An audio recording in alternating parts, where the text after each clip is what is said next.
Hello hello hello hello जी, नमस्कार। की हाल चाल, कैसे हैं आप मेरे शेरों और शेरनियों। आप सभी का बहुत बहुत स्वागत है वेदांत महाराष्ट्र 11th और 12th में, और मैं हूं आपकी अपनी केमिस्ट्री एजुकेटर वंशिका श्रीवास्तव। तो मेरे प्यारे बच्चों, पीरियोडिक टेबल्स में काफी सारे ट्रेंड्स आपको देखने को मिलते हैं, जैसे कि एटॉमिक रेडियाई का ट्रेंड, आयोनाइजेशन एंथैल्पी का ट्रेंड, इलेक्ट्रोनेगेटिविटी का ट्रेंड। तो ये सारों में ये सारे ट्रेंड्स में बहुत कंफ्यूजन होता है बच्चों को।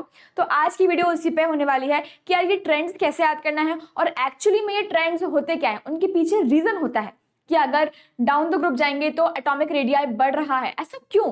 तो वो रीजन आपको पता होना चाहिए, वो कॉन्सेप्ट आपको पता होना चाहिए।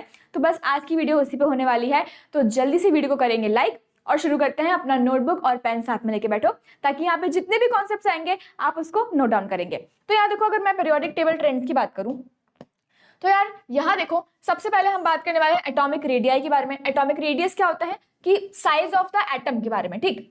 आयोनाइजेशन एंथैल्पी मतलब आयोनाइजेशन एनर्जी के बारे में बात करेंगे। फिर इलेक्ट्रॉन एफिनिटी और इलेक्ट्रोनेगेटिविटी के बारे में बात करने वाले हैं, ठीक है।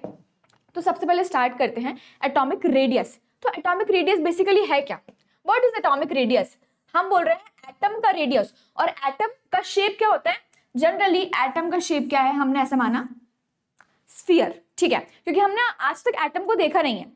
हमको जितना भी थ्योरीज पढ़ाई गई हैं उसमें हमने यही देखा है कि एटम का राउंड शेप है और स्फीयर शेप है, ठीक। अब सेंटर, उसमें सेंटर जो है, सेंटर क्या है? न्यूक्लियस। और न्यूक्लियस से लेके जो भी उसका ऑर्बिट है, जो भी जहां तक भी उसकी एफिनिटी है, वो क्या हो जाएगा? उसका रेडियस। तो मतलब यहाँ देखो, distance from the nucleus to the outermost electron shell. जो भी सेंटर में न्यूक्लियस है, जो भी सेंटर में न्यूक्लियस है, उसके सबसे आउटर मोस्ट शेल, क्योंकि आपको पता ही है कि हमने प्रिंसिपल क्वांटम नंबर्स तो पढ़े ही हैं, जिसमें हमने शेल, जो हमें शेल के बारे में बताता है, राइट। तो यार देखो, न्यूक्लियस के आजू बाजू होते हैं कंसेंट्रिक शेल्स। न्यूक्लियस के अराउंड होते हैं कंसेंट्रिक शेल्स, और जो सबसे outer most shell, that is valence shell. सबसे आउटर मोस्ट शेल कौन सा है? वैलेंस शेल की बात करते हैं। तो वहां तक का distance is known as atomic radius, atomic radii, ठीक है। अगर मैं एक एटम की बात करूं तो मतलब एटॉमिक रेडियस, और बहुत सारे एटम्स की बात करूं तो एटॉमिक रेडियाई, ठीक है। तो प्लूरल और सिंगुलर टाइप में आ जाता है। अब अगर हम पीरियोडिक टेबल की बात करें तो यार एटॉमिक रेडियस कैसे डिक्रीज होगा, कैसे इंक्रीज होगा, उसकी बात करते हैं। तो जब भी बेटा मैं फ्रॉम लेफ्ट टू राइट जाऊंगी, देखो left to right horizontally periods होते हैं, ऊपर से नीचे वर्टिकली क्या होते हैं? कॉलम्स मतलब ग्रुप्स होते हैं, ठीक है। तो लेफ्ट टू राइट क्या है? पीरियड्स है, और 7 पीरियड्स होते हैं। और अगर मैं वर्टिकली बात करूं तो ग्रुप्स होते हैं 18, ठीक है। तो यहां देखो, अगर मैं बात कर रही हूं across the period, across the period का मतलब क्या हुआ? लेफ्ट टू राइट के बारे में बात कर रही हूं। अगर मैं बात कर रही हूं लेफ्ट टू राइट के बारे में, ठीक है, across the period, across the period के बारे में बात करती हूं मैं। एक सेकंड रुको जरा, ठीक है। अगर मैं बात कर रही हूं from left to right across the period, तो क्या हो रहा है बेटा? देखो एटॉमिक रेडियस जो हो रहा है वो डिक्रीज कर रहा है, मतलब size of the atom. Basically atomic radius क्या है? साइज ऑफ द एटम है। तो वो क्या कर रहा है? कम हो रहा है, डिक्रीज कर रहा है। क्या हो रहा है? डिक्रीज कर रहा है। क्यों? क्योंकि जो न्यूक्लियर चार्ज है, अब तुम समझो कि यार जो साइज है वो डिक्रीज कर रहा है। क्यों ऐसा हो रहा है? क्योंकि न्यूक्लियर चार्ज जो है, न्यूक्लियस पे जो चार्ज है वो बढ़ रहा है, ठीक है। न्यूक्लियस पे जो चार्ज है वो बढ़ रहा है। तो अगर मान लो कि सेंटर पे जो पॉजिटिव है, बहुत सारे बढ़ते जाएंगे, बहुत सारे पॉजिटिव हो जाएंगे, तो क्या होगा? इलेक्ट्रॉन्स को अपनी तरफ खींचने लग जाएंगे। करेक्ट है ना? क्या जैसे जैसे अपन लेफ्ट टू राइट जाते हैं, ध्यान से सुनो, जैसे जैसे अपन लेफ्ट टू राइट जा रहे हैं, ठीक है, तो लेफ्ट टू राइट जाते जाते क्या होता है? प्रोटॉन्स भी बढ़ रहे हैं, इलेक्ट्रॉन्स भी बढ़ रहे हैं ना, बढ़ रहे हैं। लेकिन शेल तो वैसे की वैसे ही है, एकदम वैसे की वैसी शेल्स हैं, राइट। बीच में जो प्रोटॉन है, बीच में जो प्रोटॉन का चार्ज है, न्यूक्लियस का चार्ज है, वो बढ़ रहा है। अब जब प्रोटॉन का चार्ज बढ़ रहा है तो वो क्या करता है? इलेक्ट्रॉन्स को अपनी तरफ खींचता है।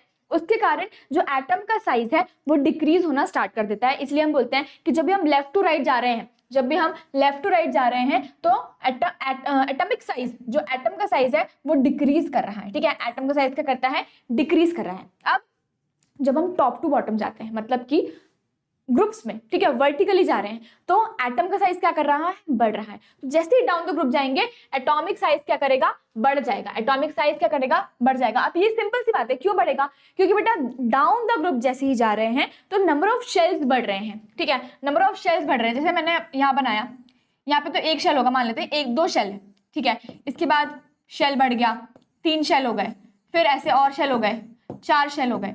तो जब जब शेल्स बढ़ रहे हैं, तुम खुद सोचो, अगर नंबर ऑफ शेल्स बढ़ रहे हैं तो एटॉमिक साइज भी बढ़ेगा। ठीक है, तो हमने ये देखा कि फ्रॉम लेफ्ट टू राइट, जब भी हम अक्रॉस द पीरियड जाएंगे, जब भी हम लेफ्ट टू राइट जाएंगे तो क्या होगा बेटा, एटॉमिक रेडियस हमेशा डिक्रीज करेगा, हमेशा क्या करेगा, डिक्रीज करेगा। क्यों डिक्रीज करेगा? क्योंकि जो न्यूक्लियस पे चार्ज है वो बढ़ रहा है, और अगर पॉजिटिव चार्ज ज्यादा बढ़ जाएगा तो देखो 2 चार्ज होते हैं, एक पॉजिटिव एक नेगेटिव, राइट। तो अगर जो पॉजिटिव चार्ज है वो बढ़ जाएगा तो क्या करेगा, इलेक्ट्रॉन्स को अपनी तरफ पुल करेगा, क्लोज, वो चाहेगा कि यार इलेक्ट्रॉन जो है वो उसकी तरफ पास आके रहे, है ना, क्योंकि जो पॉजिटिव चार्ज बढ़ गया है, ये पॉजिटिव वाला जो चार्ज है ये बढ़ गया है, तो ये क्या चाहेगा कि जो नेगेटिव वाला इलेक्ट्रॉन है ये इसकी तरफ एकदम पास में आके रहे। तो उसके कारण क्या हो रहा है, साइज डिक्रीज कर रहा है। लेकिन अगर हम बात करते हैं vertically from top to bottom, तो top to bottom number of shells बढ़ते हैं, नंबर ऑफ शेल्स बढ़ने के कारण क्या होता है, आपका एटॉमिक रेडियस भी बढ़ता है। ठीक है, तो ये 2 चीजें हमने देखी कि यार अक्रॉस द पीरियड अगर जाएंगे अपन, फ्रॉम लेफ्ट टू राइट जाएंगे, फ्रॉम लेफ्ट टू राइट, ठीक है, फ्रॉम लेफ्ट टू राइट जाएंगे तो एटॉमिक रेडियस क्या करता है, डिक्रीज करेगा। एटॉमिक रेडियस क्या करता है, डिक्रीज करेगा। क्यों? क्योंकि न्यूक्लियर चार्ज जो है वो बढ़ जाता है। और अगर हम वही बात करें डाउन द ग्रुप की, मतलब कि टॉप टू बॉटम की, तो टॉप टू बॉटम में क्या होता है बेटा, एटॉमिक रेडियस जो है वो इंक्रीज करता है, क्योंकि नंबर ऑफ शेल्स बढ़ रहे हैं। ठीक है, ज्यादा नंबर ऑफ शेल्स, जितने ज्यादा इलेक्ट्रॉन्स आते जाएंगे उतने ज्यादा साइज बढ़ता जाएगा। ओके, तो ये था अबाउट एटॉमिक रेडियस। अब बात करते हैं आयोनाइजेशन एनर्जी के बारे में। आयोनाइजेशन एनर्जी का मतलब क्या होता है? तो बेसिकली आयोनाइजेशन एनर्जी का मतलब होता है the energy needed to remove an electron from an gaseous atom. कोई भी गैसियस एटम से एक इलेक्ट्रॉन को निकालने के लिए कितनी एनर्जी देनी पड़ेगी। आयोनाइजेशन बोल रहे हैं ना, आयोनाइजेशन मतलब आयन की बात हो रही है। तो अगर मान लो कि एक एटम है, उससे हम इलेक्ट्रॉन को रिमूव कर रहे हैं, सोडियम है, सोडियम का इलेक्ट्रॉनिक कॉन्फिगरेशन कितना होता है, 11, मतलब एटॉमिक नंबर क्या है उसका, 11 है। अगर मैं उसको ऐसे लिखूं तो 281, ठीक है, 281। सोडियम से एक इलेक्ट्रॉन निकालना है तो क्या होगा, इस इलेक्ट्रॉन को निकालने के लिए, इस इलेक्ट्रॉन को निकालने के लिए कितनी एनर्जी चाहिए पड़ेगी, कितनी एनर्जी देनी पड़ेगी, दैट इज आयोनाइजेशन एनर्जी। अच्छा, अब इसको आयोनाइजेशन एनर्जी क्यों बोल रहे हैं? क्योंकि बेटा जब एक इलेक्ट्रॉन निकल रहा है तो ये आयन बन रहा है। ठीक है, ये क्या बन गया, कैट आयन बन गया। क्या बन गया, कैट आयन बन गया। तो जब भी एक इलेक्ट्रॉन रिमूव हो रहा है तो ये क्या बन रहा है, एक एटम आयन में कन्वर्ट हो रहा है, ये पॉजिटिव आयन बन गया। तो यार कितनी एनर्जी देनी पड़ रही है, the energy needed to remove an electron from a gaseous atom, उसको हम क्या बोलते हैं, आयोनाइजेशन एनर्जी बोलते हैं। ठीक है, आयोनाइजेशन एनर्जी बोलते हैं। अब बात करते हैं अक्रॉस द पीरियड। जब भी हम लेफ्ट टू राइट जाएंगे, जब भी हम लेफ्ट टू राइट जाने वाले हैं तो क्या होगा, हमेशा आयोनाइजेशन एनर्जी क्या करती है, इंक्रीज करेगी। क्यों? सेम चीज कि यार stronger nuclear charge, because of the stronger nuclear charge क्या होता है, जो आपकी आयोनाइजेशन एनर्जी है वो इंक्रीज कर रही है। लेकिन अगर हम बात करते हैं down the group, down the group की, तो ये डिक्रीज कर रही है। डाउन द ग्रुप क्या कर रहे हैं, डिक्रीज करिए। क्यों डिक्रीज करेगी डाउन द ग्रुप? देखो हमने ये देखा कि जैसे जैसे हम डाउन द ग्रुप जा रहे हैं, नंबर ऑफ शेल्स बढ़ रहे हैं, नंबर ऑफ शेल्स बढ़ रहे हैं, और बेटा इलेक्ट्रॉन हमेशा आउटर मोस्ट शेल से ही निकलेगा, इलेक्ट्रॉन हमेशा आउटर मोस्ट शेल से ही निकलेगा। अंदर वाले शेल्स में क्या होने वाला है, जो इलेक्ट्रॉन है वो न्यूक्लियस के पास में है, जो इलेक्ट्रॉन है वो न्यूक्लियस के पास में जमा हुआ है, तो उसको निकालने के लिए बहुत ज्यादा एनर्जी देनी पड़ेगी। अब जो इलेक्ट्रॉन बाहर है आउटर मोस्ट शेल में, उसी को हम निकाल पाएंगे। ठीक है, जैसे कि सोडियम में देखो, ये एक इलेक्ट्रॉन जो है, ये वाला जो इलेक्ट्रॉन है 1, इसी को निकाल रहे हैं ना, आउटर मोस्ट शेल में इलेक्ट्रॉन है इसी को निकाल रहे हैं। जो यहाँ पे अंदर वाले शेल्स में इलेक्ट्रॉन है उनको नहीं निकाल रहे हैं। क्यों? क्योंकि उनको निकालने के लिए वो मुश्किल एक तो निकालना, और बहुत ज्यादा एनर्जी देनी पड़ेगी, और ये स्टेबल भी नहीं हो पाएगा। अभी एक इलेक्ट्रॉन निकला, ये बढ़िया से स्टेबल हो गया। तो अब बात करते हैं, इसकी बात कर रही थी मैं कि जैसे हम टॉप टू बॉटम जाते हैं, जब भी हम टॉप टू बॉटम जा रहे हैं तो ये बोल रहे हैं कि आयोनाइजेशन एनर्जी है वो डिक्रीज करेगी। क्या करेगी? डिक्रीज करेगी। क्यों? क्योंकि बेटा शेल्स क्या हो रहे हैं, बढ़ रहे हैं। शेल्स क्या हो रहे हैं, बढ़ रहे हैं। तो इलेक्ट्रॉन जो है वो न्यूक्लियस से बहुत दूर जा रहा है। इलेक्ट्रॉन क्या हो रहा है, न्यूक्लियस से बहुत दूर जाता जा रहा है, क्योंकि नंबर ऑफ शेल्स बढ़ रहे हैं। इसलिए आयोनाइजेशन एनर्जी क्या हो जाएगी, डिक्रीज हो जाएगी। क्योंकि बेटा अब मुश्किल हो जाएगा ना इलेक्ट्रॉन को निकालना, सही है। तो इसलिए इलेक्ट्रॉन जो है वो दूर जा रहा है न्यूक्लियस से, तो आयोनाइजेशन एनर्जी क्या हो जाएगी, डिक्रीज हो जाएगी। ठीक है, अब बात करते हैं इलेक्ट्रोनेगेटिविटी की। क्या होता है इलेक्ट्रोनेगेटिविटी का मतलब?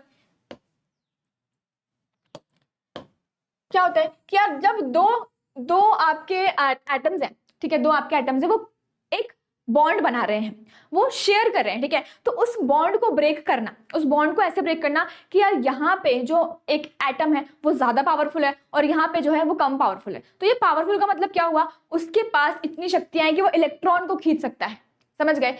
टू ब्रेक एक ऐसा बॉन्ड जिसमें दो एटम्स शेयर कर रहे हैं इलेक्ट्रॉन्स को, ठीक है, दो एटम्स क्या कर रहे हैं, इलेक्ट्रॉन्स को शेयर करना, उस बॉन्ड को ब्रेक करना, दैट इज इलेक्ट्रोनेगेटिविटी।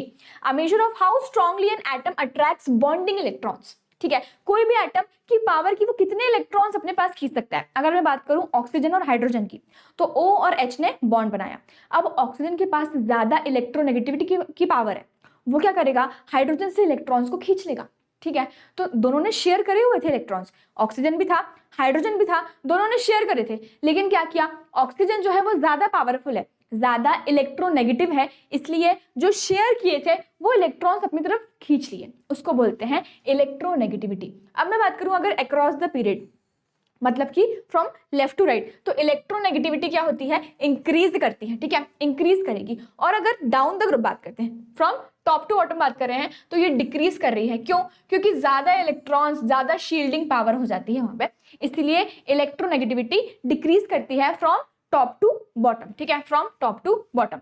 अब बात करते हैं next, that is electron affinity. तो एफिनिटी का मतलब क्या होता है, इलेक्ट्रॉन गेन, कि यार एक एटम है वो कितना, उसको कितनी एनर्जी देना चाहिए कि वो इलेक्ट्रॉन गेन कर सकता है, ठीक है, it is the energy change when an electron gains an electron, when an atom gains an electron, मतलब एक एटम को इलेक्ट्रॉन गेन करना है तो कितनी एनर्जी उसको देनी पड़ेगी, कितनी एनर्जी लगेगी उस इलेक्ट्रॉन को गेन करने के लिए, ठीक है।